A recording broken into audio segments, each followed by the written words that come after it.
What's going on, Packers Nation? Welcome back to another video of Packers Latest. I am your host, Taylor Bretl, keeping you up to date on the latest news of the Green and Gold Green Bay Packers. They usually have more energy, more smiles kind of on this screen for you, but after what I just watched Saturday night, it's hard to show more emotion than I am right now. The Packers taking a 31-27 loss to the Chicago Bears in another playoff meltdown.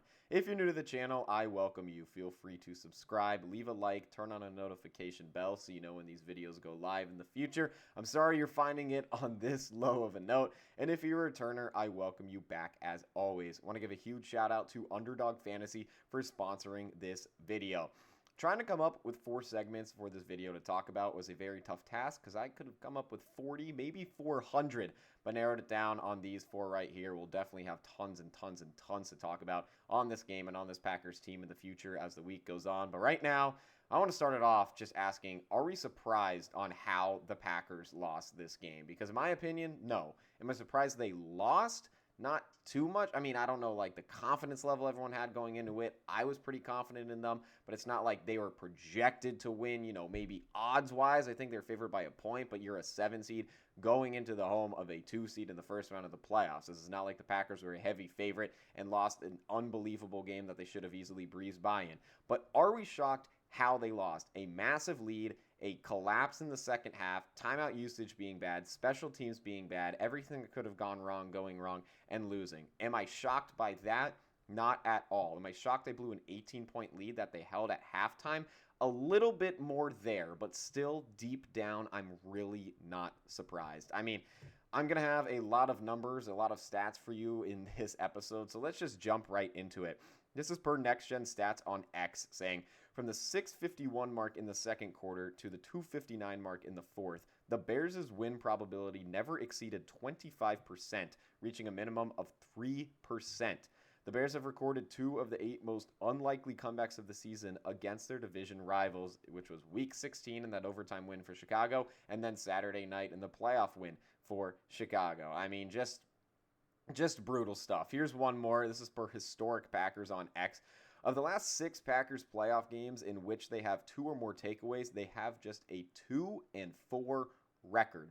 That is so bad because I talked about last episode in my key to one of my keys to the game. If the Packers won the turnover battle, which I know sounds so obvious, if you're winning the turnover battle, you should win. I know that sounds obvious, but we kind of looked at the previous 2 games and how that turnover battle laid out, and we kind of talked about it. You know, Jordan Love held onto the football perfectly. The Packers had 0 turnovers in this game. Don't get me wrong, they fumbled like 3 times and were able to land on all of them, but the Bears had 2. Caleb Williams with 2 interceptions. The Packers with 0 turnovers as a team, and they still found a way to lose this game. I thought that would be definitely the big momentum shift in this one, and clearly was not enough. But you know what is not enough? Brandon McManus's leg and the special teams department as a whole. Brandon McManus and crew were costly in this loss. McManus leaving 7 points on the board for Green Bay in a game that they lost by 4. McManus 0 for 2 on field goals and 3 for 4 on extra points. Let's start at the end of the second quarter. The Packers get a quick little drive near the end, setting Brandon McManus up for a 55-yard field goal, which, do not get me wrong, that's not a normal field goal distance. It is definitely on the further side. But McManus drilling that one, but a timeout being called, so he has to do it over. And on his second attempt, he misses it. Bears fans get loud, they get excited, and that's kind of where everything started to turn. But still, an 18-point lead entering the second half.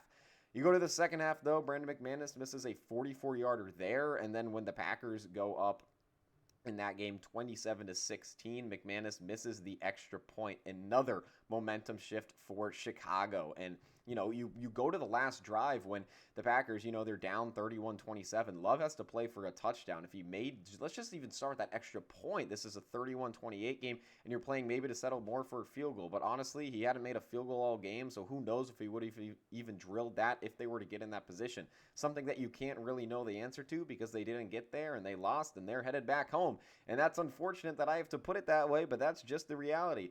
But special teams costing the Packers in the playoffs is literally literally nothing new. I mean, this can go on an onside recovery in 2014 against the Seattle Seahawks. This can go to the 2023 season against the 49ers where Carlson missed a field goal in that game where the Packers lost by 3. You can go to the one in 2021 against the 49ers where Crosby missed one in that game and they also lost by 3. Special teams and the Packers, a recipe for disaster, especially come playoff time. Again, McManus 0 for 2 on his field goals and 3 for 4 on extra points. The really incredible part about this, don't get me wrong, McManus is an older kicker. He's been in the league for a while. But the only other time he's been in the playoffs was with the Denver Broncos. And with the Broncos, he is a perfect 10 for 10 in the playoffs and 3 for 3 on extra points. With the Packers, 1 for 4 on field goals and 4 for 5 on extra points. I mean, I don't know if it's a curse. I don't know what it is. Don't get me wrong. Brandon McManus is about 10 years older than when he was in the playoffs with the Broncos, so it's not like he's the same, young self he was before. But, I literally do not know what it is.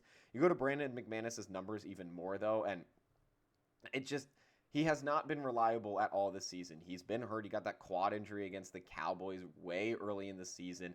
But Brandon McManus finished the season going 3 for 9 on kicks from 40 or more yards. I mean, I didn't compare that to other kickers, but that's got to be the worst in the league. If it's not the worst in the league, I don't know who is worse.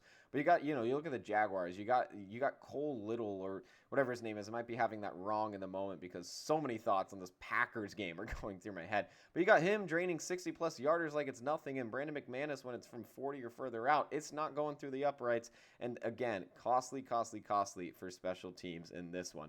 This is per Rob Domofsky on X. Check out what he posted here, saying, Brandon McManus is the first kicker to miss 2 kicks in the fourth quarter of a playoff game since Lawrence Tynes in the 2007 NFC Championship for the Giants at the Packers.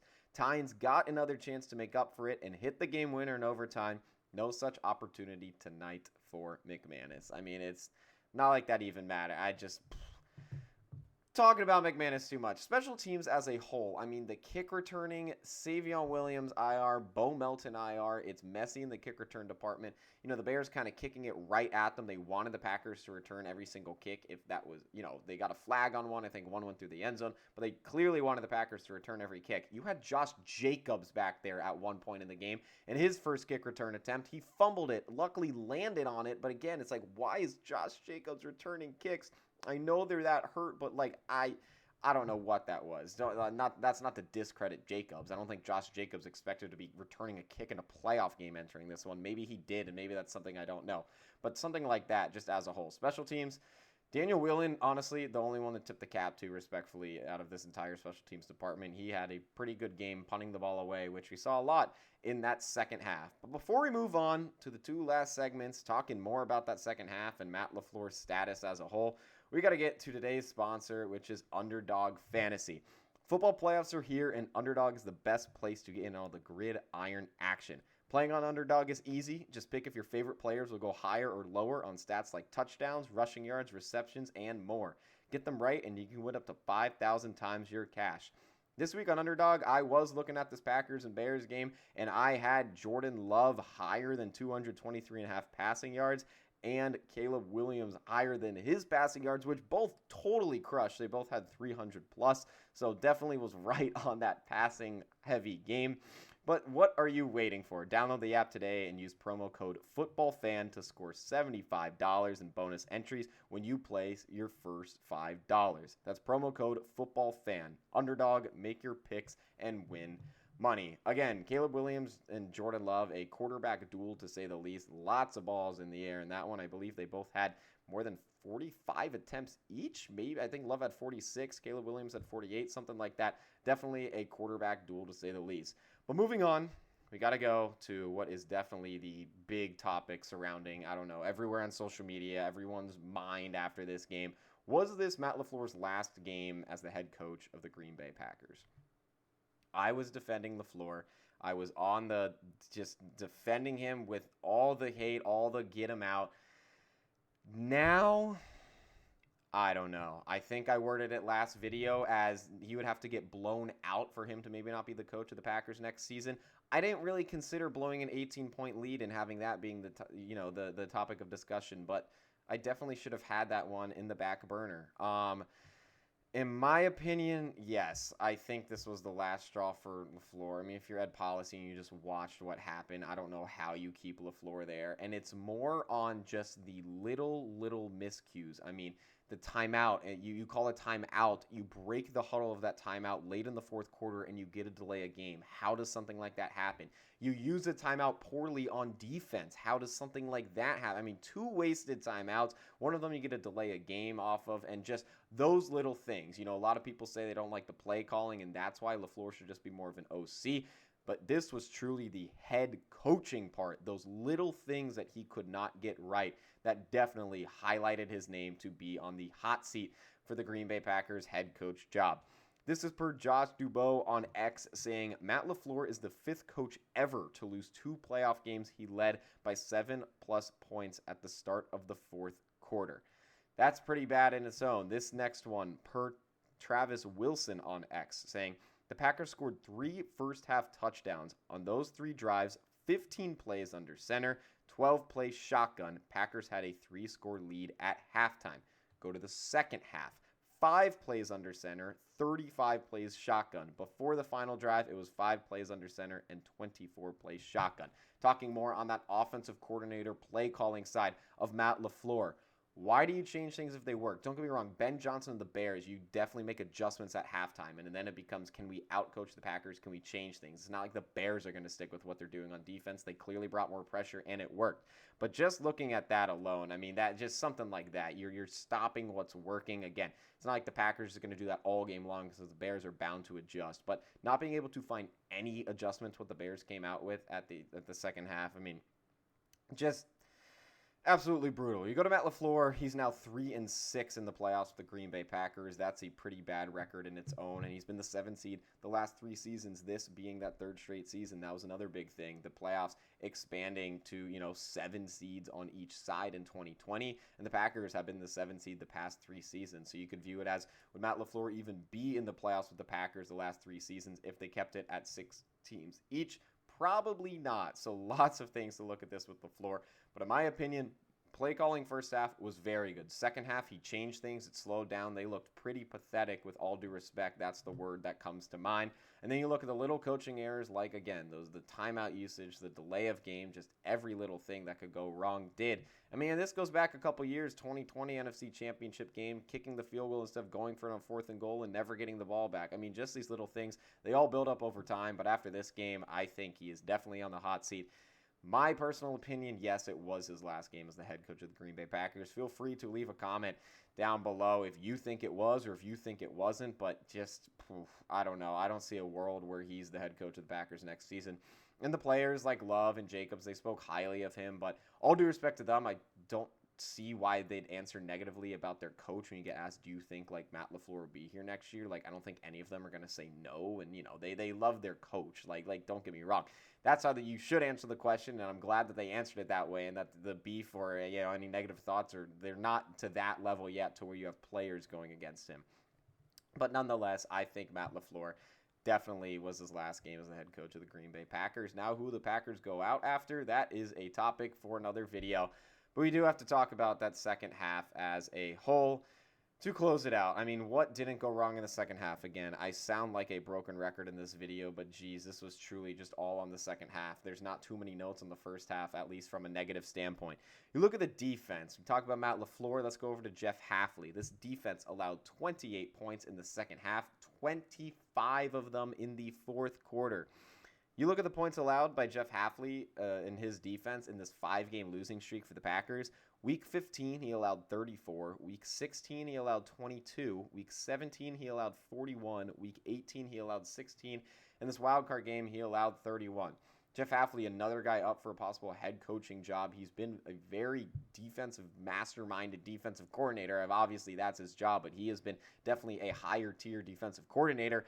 And now you look at this 5-game losing streak, and do not get me wrong, he is playing with a corner room that is thin. He's playing with no Devonta Wyatt, no Micah Parsons. I mean, do not get me wrong on that front. I know that those guys are out. But 25 points in the fourth quarter when you gave up 6 through the first 3. I mean, there's no excuse for that. I don't have these numbers here, but I believe I saw something on X as well saying that the Packers against the Bears gave up 6 points in the first half and then 68 in the fourth and overtime combined in like all 3 of their games this season. Some insane stat like that. Maybe it's just the last 2 games or it's all 3. Nonetheless, what the heck? I mean, that's just, I don't even want to think about that. It's just, I don't know. I'm at a loss for words. Like, I'm truly at a loss for words. This one, you go on the offensive side. Let's flip it back to Matt LaFleur. This is per Mina Kimes on X saying only one Packers run in the second half gained more than a single yard. I mean, that's another topic for another day. I'm just rambling. There's so much to break down about this game, which I will have you guys, I'll make sure to talk about it all throughout the week. Feel free to leave a comment if you want anything specifically talked about, or maybe I'll react to some of your comments. I can make that a whole segment in an upcoming video. I'd love to do that. Curious everyone else's thoughts on this, but man, special teams, Matt LaFleur and his timeouts, I don't even need a third one. I think those 2 things just summarize, the Packers and the playoffs. Just an absolute collapse, an awful way to go out. A game where, you entered maybe not expecting fully to just kind of go in there, win, and move on. But when those expectations get there, when you lead by 18 points at the start of the third quarter, and then they collapse in 30 minutes of football, it is pretty bad.